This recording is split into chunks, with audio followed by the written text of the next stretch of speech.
In the vibrant city of Dayton, Ohio, a musical revolution was quietly brewing in the mid-1970s. This unassuming Midwestern town was about to give birth to one of the most electrifying funk bands of all time, Slave. Picture this, a group of young, passionate musicians coming together in their high school music class, jamming during their sixth period sessions, completely unaware that they were laying the foundation for a musical legacy that would define an era. At the heart of this emerging powerhouse were two exceptionally talented individuals, Mark Adams on bass and Danny Webster on guitar.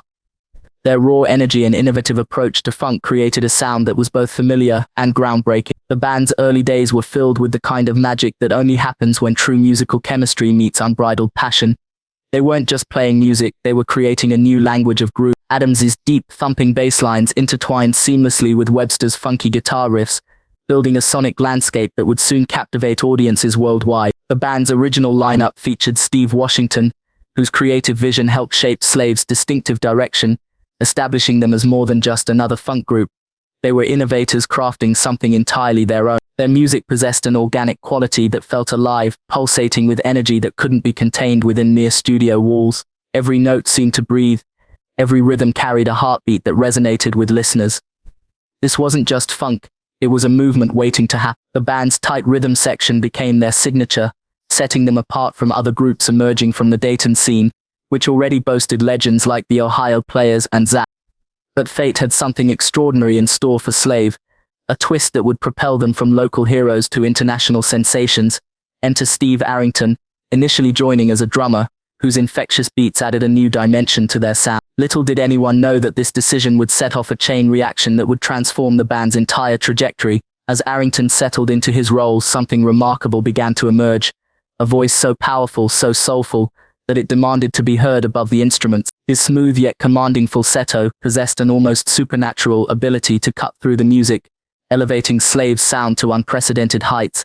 The transformation was gradual but undeniable. Arrington's vocal talents proved too significant to remain confined to the drum kit. The band recognized that their drummer had become their secret weapon, and soon he transitioned from behind the kit to center stage, becoming Slave's lead vocalist. This shift marked a pivotal moment in the band's evolution, propelling them into the late 1970s and early 1980s as one of the most exciting funk acts on the scene. Their self-titled debut album made waves throughout the industry, followed by chart-topping successes with Hardness of the World and Stone Jam. Hits like Watching You Slide and Just a Touch of Love became instant classics, dominating dance floors and radio airwaves alike. It was as if every element had fallen perfectly into place. The right people, the right sound at exactly the right time. Yet beneath this glittering surface of success, subtle cracks were beginning to form. The very elements that brought Slave such immense popularity, their unique sound, Arrington's standout vocals, and their meteoric rise to fame, were simultaneously sowing seeds of tension within the group. As their star continued to rise, so did the pressure, the egos, and the inevitable creative struggles that often accompany such rapid success. What started as minor disagreements about musical direction began to grow into more substantial conflicts, particularly surrounding Arrington's increasingly prominent role in the band. While fans were falling head over heels for the new Slave sound, some band members couldn't help but feel that their individual contributions were being overshadowed by the spotlight now firmly fixed on Arrington. These growing tensions reached a critical point as Slave grappled with fundamental questions about leadership and artistic direction. Who should have the final say in creative decisions? How could they maintain their collective identity while embracing the undeniable star power of their lead vocalist? These weren't just philosophical questions, they were practical concerns that would ultimately shape the band's future. The struggle for control wasn't merely about ego, it represented deeper divisions about where Slave should go musically. Some members clung to the raw, groove-heavy funk that had built their reputation, while others, particularly Arrington, wanted to explore more experimental jazz-influenced territories. Each rehearsal, each recording session, each performance became a battleground for these competing visions, setting the stage for what would become one of the most dramatic chapters in funk music history. As Slave's popularity soared to new heights, the internal dynamics within the band grew increasingly complex and fraught with tension. At the epicenter of these growing conflicts stood Steve Arrington, whose journey from drummer to lead vocalist had transformed him into much more than just a band member. He had become Slave's de facto leader and public face. His powerful falsetto wasn't merely a vocal style, it had evolved into the band's signature sound, the defining characteristic that made Slave instantly recognizable to millions of fans worldwide. Tracks like Just a Touch of Love and Watching You weren't just hit songs, They were testaments to how profoundly Arrington's presence had reshaped the band's identity and market appeal.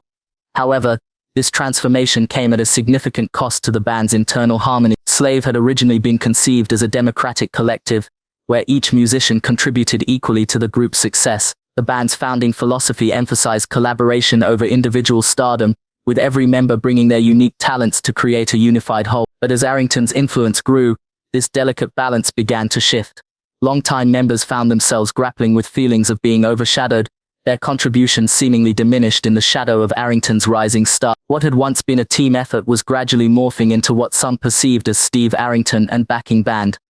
The leadership struggles within Slave intensified as Arrington's role expanded beyond just vocal performances. He emerged as a dominant force in songwriting and production decisions, often pushing the band toward more experimental directions. His deep appreciation for jazz and avant-garde sounds led him to advocate for incorporating complex musical structures and unconventional arrangements into their work. While this artistic ambition excited some members, others viewed it with growing apprehension. They argued that Slave's strength lay in their ability to create hard-hitting, groove-oriented tracks that made audiences move, the very essence that had catapulted them to fame. Each new composition became a potential flashpoint, with different factions within the band advocating for conflicting approaches.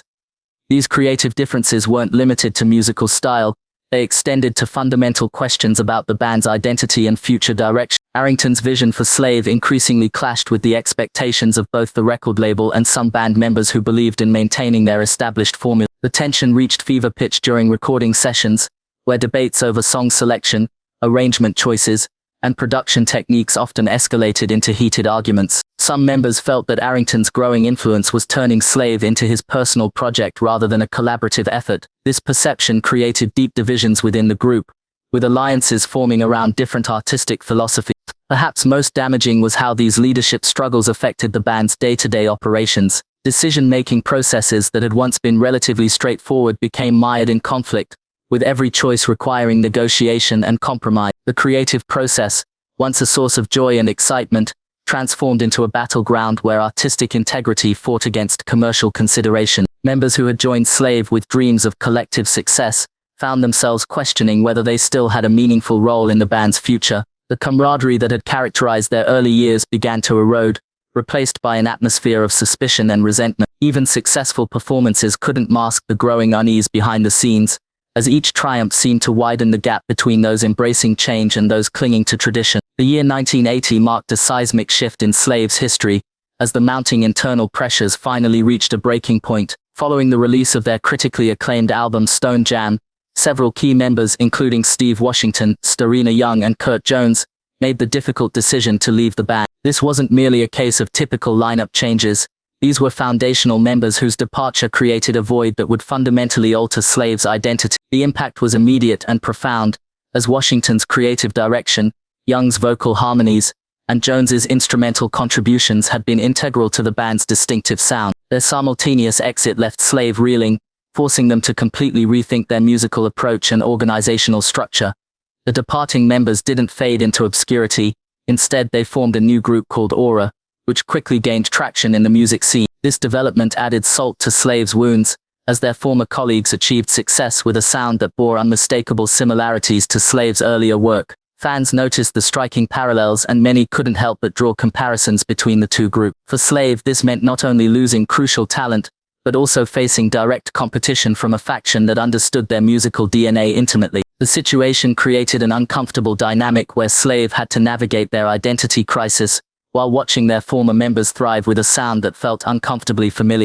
The remaining members of Slave faced an uphill battle to maintain their relevance and artistic integrity. Bringing in new musicians to fill the gaps proved to be a Herculean task, as finding replacements who could seamlessly integrate into Slave's complex musical ecosystem was nearly impossible. Each new addition brought fresh challenges, requiring adjustments to the band's established chemistry and workflow. The constant personnel changes disrupted their creative flow, making it increasingly difficult to produce music that captured the magic of their earlier work. Fans could sense the difference, and attendance at their concerts began to reflect this growing disconnect between the band's past glory and their current state.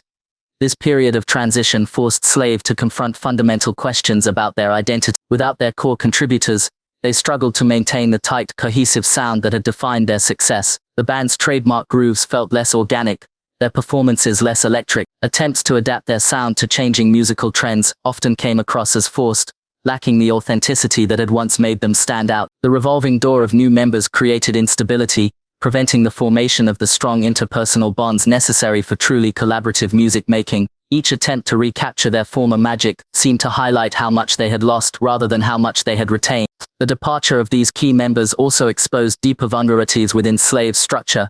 Without Washington's steady hand guiding their creative direction, the band found itself adrift, struggling to find a clear path forward. The loss of Young's vocal harmonies left noticeable gaps in their arrangements, while Jones's absence deprived them of crucial instrumental depth. These weren't just technical deficiencies, they represented the erosion of the very foundation upon which Slave had built their success. The band's attempts to compensate for these losses often resulted in overcompensation, leading to musical choices that felt disconnected from their authentic roots. As they worked tirelessly to rebuild their identity, Slave found themselves caught in a painful cycle of trial and error, each misstep reminding them of what they had lost while highlighting the challenges of moving forward. While Slave battled internal turmoil, they simultaneously found themselves locked in a frustrating struggle with their record label Killian Records. This external pressure added another layer of complexity to their already precarious situation, creating a perfect storm of creative and commercial conflict. The label's insistence on maintaining a commercially viable formula directly clashed with Steve Arrington's ambitious artistic vision. Killian Records,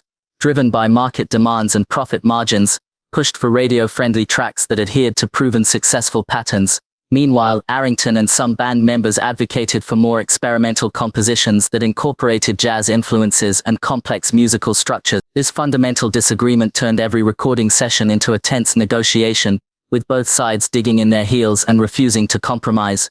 The conflict over single selection became particularly contentious. Killian Records operated with a clear strategy: identify tracks with maximum commercial potential, regardless of their artistic merit or alignment with the band's evolving sound. This approach often meant favoring simpler, more conventional songs over the more sophisticated pieces Arrington championed. The label executives viewed these choices through the lens of marketability, focusing on what would perform well on mainstream radio and generate the highest sales figures. For Arrington and like-minded band members, this felt like a betrayal of their artistic integrity, reducing their complex musical creations to mere commodities. Each decision about which songs would represent Slave to the world became a battleground, with tempers flaring and frustrations mounting.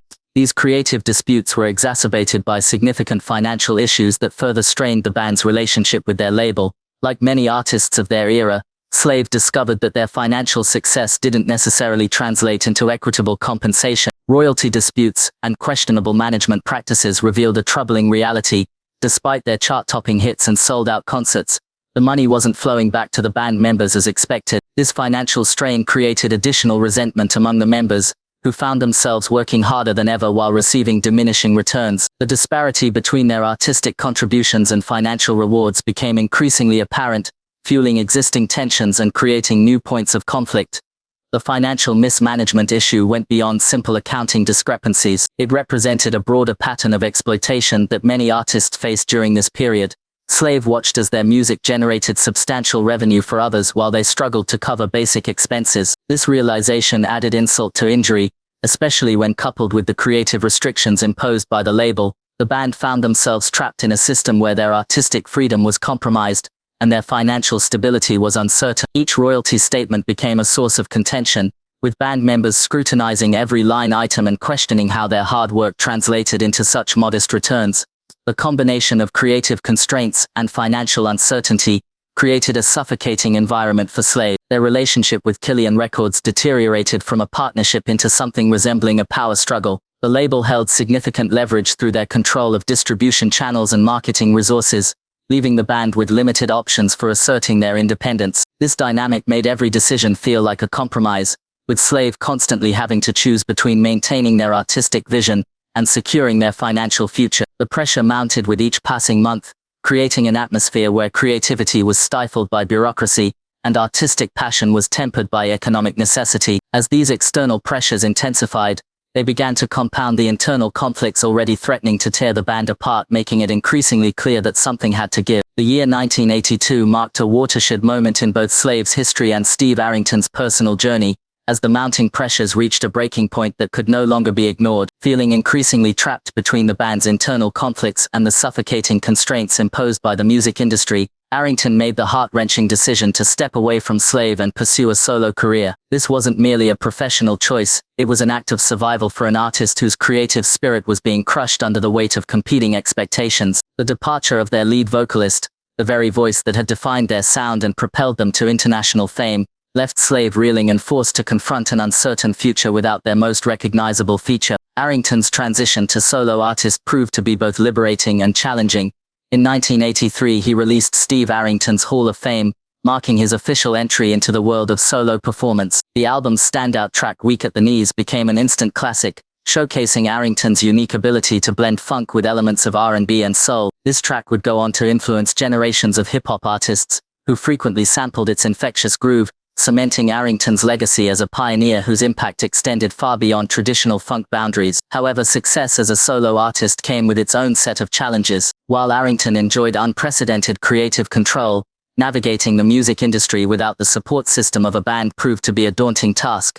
Meanwhile, Slave faced an uphill battle to maintain their relevance in Arrington's absence. The search for a new lead vocalist became an almost Sisyphean task, with numerous candidates failing to capture the magic that Arrington had brought to the group. Each new audition highlighted just how integral his presence had been to Slave's identity. The constant lineup changes created a revolving door effect that prevented the band from establishing the stable chemistry necessary for sustained success. Their attempts to adapt to the rapidly changing musical landscape of the mid-1980s were complicated by this ongoing instability, as genres like hip-hop, new jack swing, and electronic music began to dominate the charts. Slave struggled to evolve their sound while staying true to their funk roots.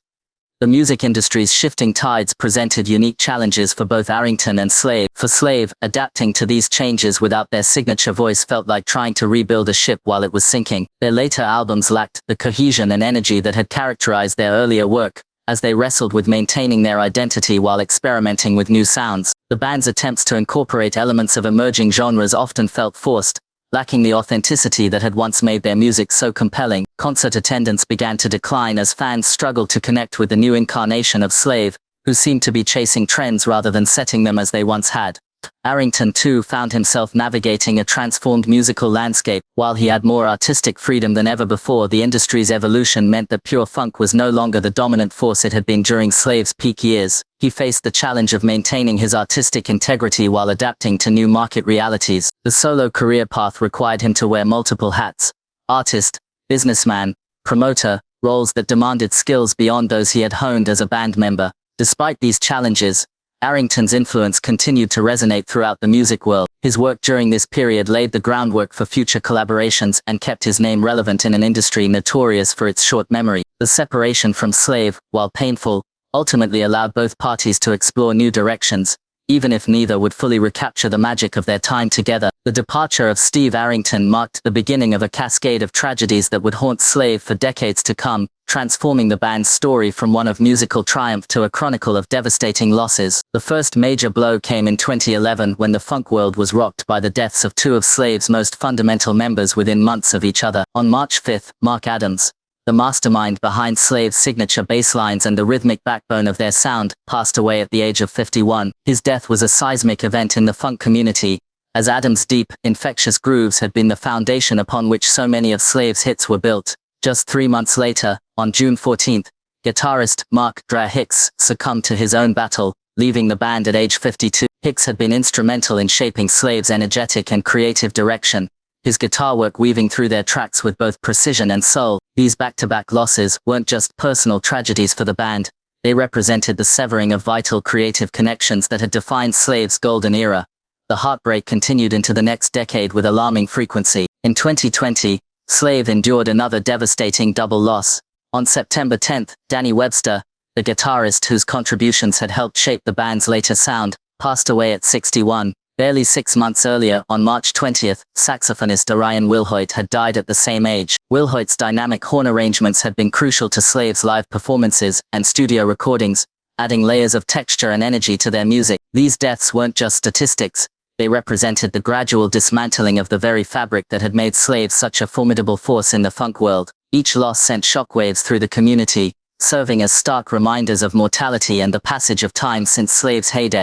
The tragic pattern continued into 2023, when 2 more original members joined their departed colleagues. Keyboardist Carter Bradley passed away on February 21st at the age of 73, followed shortly by drummer Roger Parker on March 5th at 67. These deaths marked the end of an era, as virtually all the founding members who had helped craft Slave's iconic sound were now gone. The cumulative effect of these losses was profound, leaving fans mourning not just individual musicians, but an entire generation of artists who had defined a specific moment in musical history. The passing of these key figures, Adams, Hicks, Webster, Wilhoit, Bradley, and Parker, wasn't just about losing talented musicians. It represented the disappearance of living links to Slave's golden age, taking with them countless untold stories, shared experiences, and irreplaceable musical knowledge.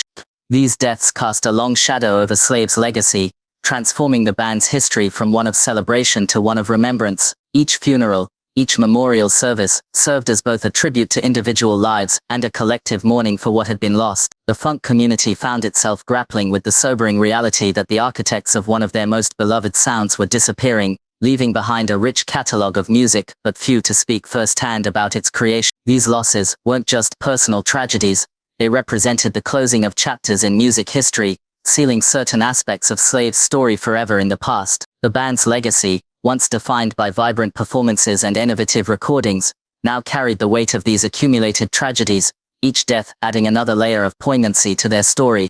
Behind the polished performances and chart-topping hits, Slave's operation was plagued by systemic issues that ultimately contributed significantly to their downfall. Former member Wayne Foote's revelations about the band's management practices painted a grim picture of their daily operations. Under intense pressure from management, Slave members were subjected to grueling rehearsal schedules that demanded up to 8 hours of practice per day, 5 days a week. While this rigorous routine might have contributed to their famously tight performances, it exacted a severe toll on the musicians' physical and mental well-being. Instead of fostering unity and artistic growth, these extreme demands bred resentment and exhaustion among band members, transforming what should have been a creative endeavor into what felt like factory labor.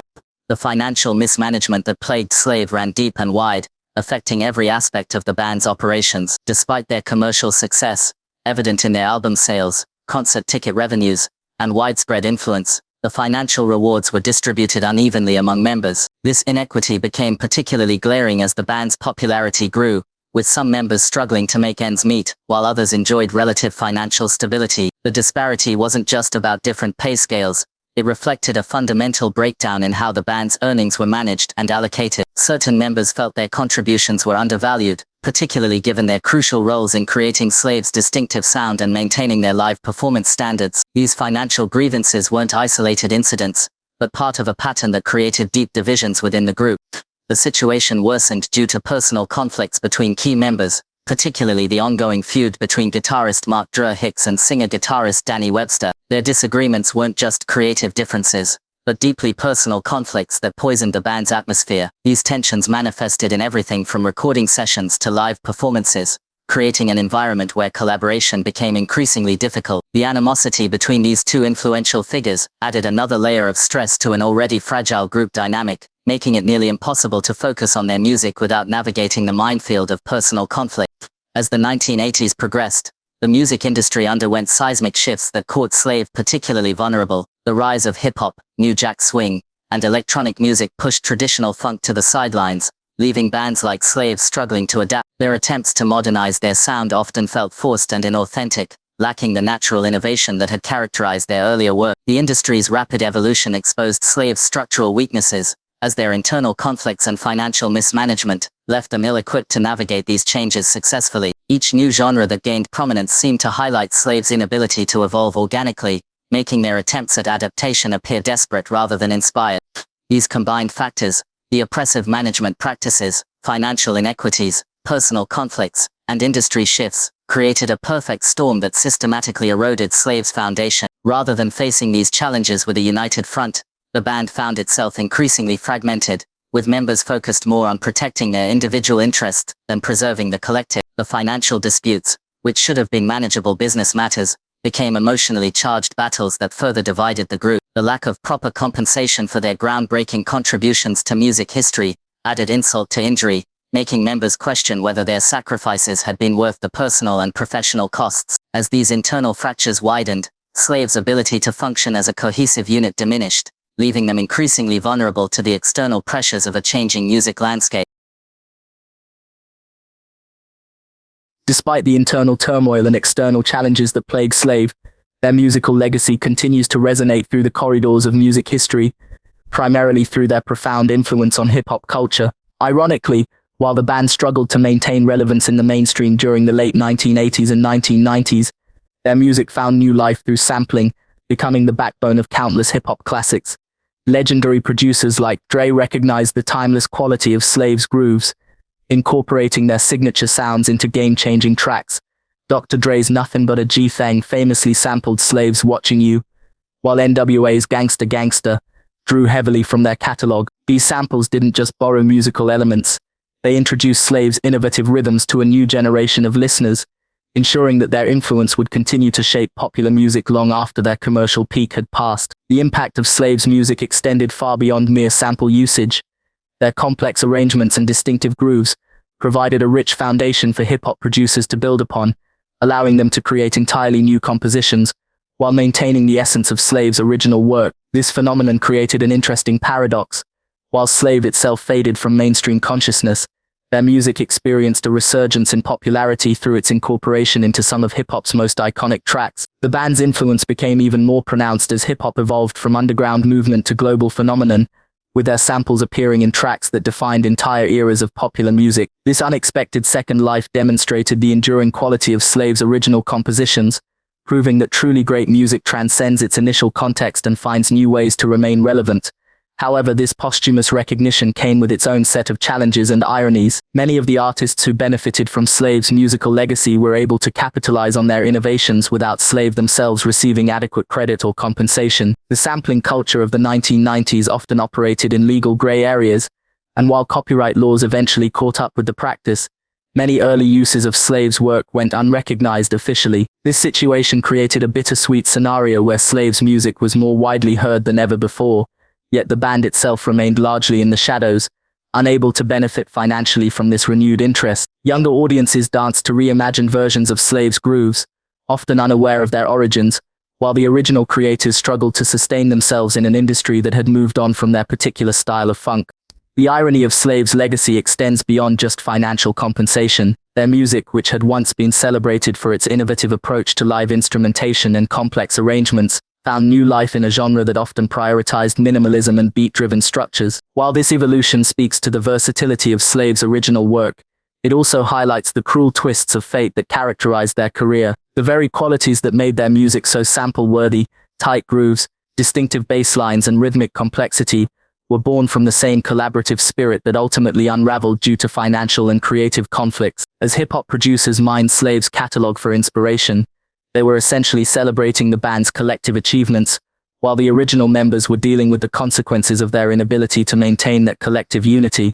Nevertheless, Slave's influence on contemporary music cannot be overstated.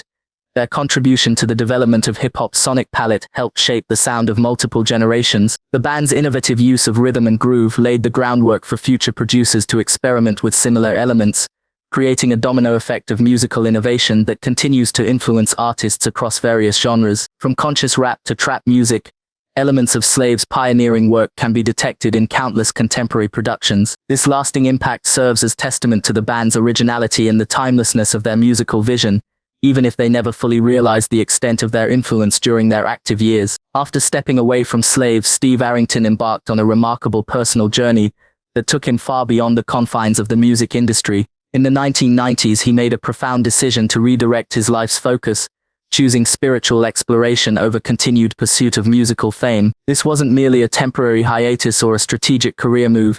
It represented a complete transformation of his life's purpose. Arrington immersed himself in faith-based activities, dedicating countless hours to studying spiritual texts, participating in community outreach programs, and developing a deep understanding of metaphysical principles. His days of chasing chart positions and concert tours gave way to quiet reflection and service-oriented work, marking a dramatic shift from the fast-paced world of entertainment to one of introspection and personal growth. This spiritual awakening wasn't about rejecting his musical past, but rather about integrating it into a broader understanding of life's purpose. Arrington's faith journey led him to discover new dimensions of creativity and expression that transcended traditional artistic boundaries. He began viewing music not just as a commercial product, but as a divine gift meant to inspire and uplift humanity. This perspective shift allowed him to reconnect with his artistic roots from a place of authenticity and purpose, free from the pressures of industry expectations. During this period, he developed a holistic approach to life that combined his musical talents with his newfound spiritual insights,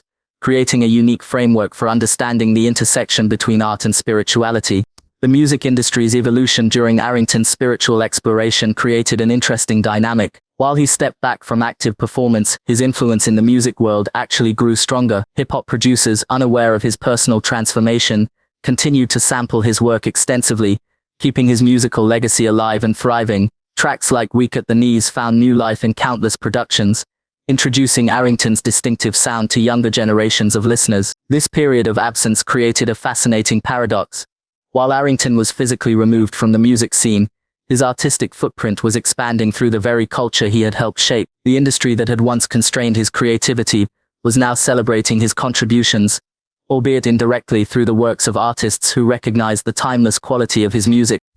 Arrington's return to music in the 2010s marked a remarkable evolution in his artistic journey. Rather than attempting to recapture past glories or compete in the contemporary music market, he approached his comeback with a mature understanding of his place in musical history. Collaborations with modern funk revivalists like Damn Funk and hip-hop legends like Snoop Dogg demonstrated his willingness to embrace new possibilities while honoring his roots. These partnerships weren't about nostalgia, they represented a fusion of generational perspectives, where Arrington's classic funk sensibilities merged seamlessly with contemporary production techniques. His work with Damn Funk, in particular, showcased how his original sound could be reimagined for modern audiences without losing its essential character.